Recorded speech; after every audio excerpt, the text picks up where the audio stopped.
Welcome back to another edition of Vikings Film Room, brought to you by the Vikings Entertainment Network. I'm your host, Pete Bercich. Now, in this day and age of the NFL, when contracts can easily eclipse the 9-figure mark, and a simple run out of a pre-game smoke-filled tunnel can garner millions of hits on social media, you have to wonder why a guy would compare himself to a fire hydrant at a dog show. So when Harrison Phillips said these words on his signing date, I thought, who wants to be known for that? But then it hit me. Hit me like a bullet, like a diamond bullet right between the eyes. And I thought, my God, the genius of that statement. Because after all, fire hydrants are sturdy, are they not? Made of cast iron, heavy, last forever. And oh, by the way, in cases of emergency, they can be lifesavers. So let's take a look at the film and see what Harrison Phillips will do and how he may just be a lifesaver in the running game this season. The first thing if you're a nose tackle or a 3 technique is you have to be strong. And in this case, short yardage against the Detroit Lions. You're going to see Harrison Phillips right here line up on the hash mark. And as the ball snapped, the first thing you see is the big double team. And when you get double teamed as a defensive lineman, if you can hold your ground, it is a win. And you'll see Phillips, and Phillips has a really good feel for the running game in that he feels that gap open up inside of him, crosses face of the guard, gets up in there, and makes the tackle. So a great job holding the point and a great job of making a stop in a short yardage situation. Now, I think this play just shows you the art of being a defensive lineman and how it's all about pad level, leverage, hand placement, all those things. You'll see Phillips lined up at the 3 technique. And at the snap of the ball, the guard engages him. And what you'll notice is he lowers his pad level, gets down below, and gets that left arm right in the chest of that offensive tackle. Because one arm is always longer than 2. Feels the gap on the inside, and then is strong enough to cross face, come on in, and make the tackle. So in these cases, he's not just holding his gap. He's holding his gap and then making the tackle. So we see him at the point of attack. How does he play other blocks? Well, in this case, you're going to see what we call the choke block in the business, where the center blocks back and the guard pulls across the face of the nose tackle. He sees that guard pull. He knows where this play wants to go, so the best thing he can do is hold that point.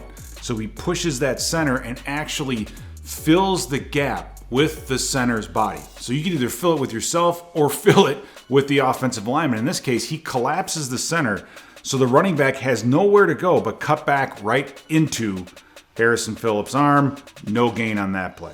So the other type of block that you're going to see a lot at nose tackle or 3 technique is the backside cutoff. It's a zone running league. And in this case, you'll see the tackle's working to get his head across and cut him off. And he gets about head up, but you notice that Phillips, right when he makes contact with the running back, this is a hold. That tackle has him by the shoulder, but he's strong enough to withstand the hold and bring down the running back with one arm. So very stout up front, very good job by him on that play. Okay, another example. In this case, he's at the 3 technique again. The tackle just isn't quick enough to get underneath, and Phillips is able to maintain his leverage in that gap. The lineman also, he gets that hand right in that face mask, but Phillips fights through that, plays parallel down the line of scrimmage, and brings the running back down, gets the ball loose at the end. Wonderful play against the zone. Against the New Orleans Saints, this is just a simple type of a counterplay. Again, holding up to the double team, and you'll see on the snap of the football, both the guard and the center are double teaming. They want to get movement. They want to move him back. But the guard's vision is going right up to the linebacker. Harrison Phillips keeps his rear end in that gap. He's waiting for that guard to come up to the second level. And as soon as he does, he defeats the block of the center and gets in on the tackle. So he not only takes care of his gap, but he also takes care of any gap that's around him. Now, we don't normally look at sideline views of defensive linemen, but this one is special. Harrison Phillips lined up at the nose tackle position. So once this ball is snapped, you are going to see what Harrison Phillips does one-on-one against the center on an outside zone block. But you're going to see how many yards. We're talking 3 yards into the backfield. And right before he comes off and makes the tackle, again, you see those arms locked out. He dominates this guy, pushes him well into the backfield, make the tackle for a loss, That's just beating a guy one-on-one and playing on the opponent's side of the line of scrimmage. Another play against the New England Patriots. Again, this is just a simple counter type play. The guard pulls, so he's going to do a little okie doke. He's going to do a little finesse, if you want to call it. So he gives him that little limp left shoulder, able to swim around him and use his quickness to get in and make the tackle from behind. He's not supposed to be a factor in this play, but because of his technique and his ability to switch up his styles, able to get in the backfield and make a tackle for loss. So, if you've been pushed around by a guy all day long, what do? Well, you cut him. And the New England Patriots on this play, outside zone to the right-hand side, you'll see the center works up to the second level, and that guard gives him the I'm going to hit you high and then comes in low and tries to cut him. But Harrison Phillips is able to keep his feet, spins out of it, and is able to get up and get in on this tackle for a loss. So if you can't push him around, you try to cut him. Well, if you can't cut him, you can't block him. Now another example of his switch-up move, or his switch-up, his change-up, if you will. Again, another situation, center, cutting back, blocking back. Guard is going to pull across his face, but he's quick enough and is able to get outside that center and get around and turn that corner before the center can push him out. And then, again, backdoor this play. So tremendous quickness, tremendous ability to stunt and move and do different gaps, do different things, and gets down that sideline and very strong at the point of attack and at the tackle. Now in all red, yes, he does look like a fire hydrant on this play, but this is again another example of a team getting a play blocked up brilliantly. Carolina has this play blocked up. They have that gap. They have a seam here. But Harrison Phillips is able to get around it. He gets that choke block by the center and is able to come in and make really a huge saving tackle in the running game.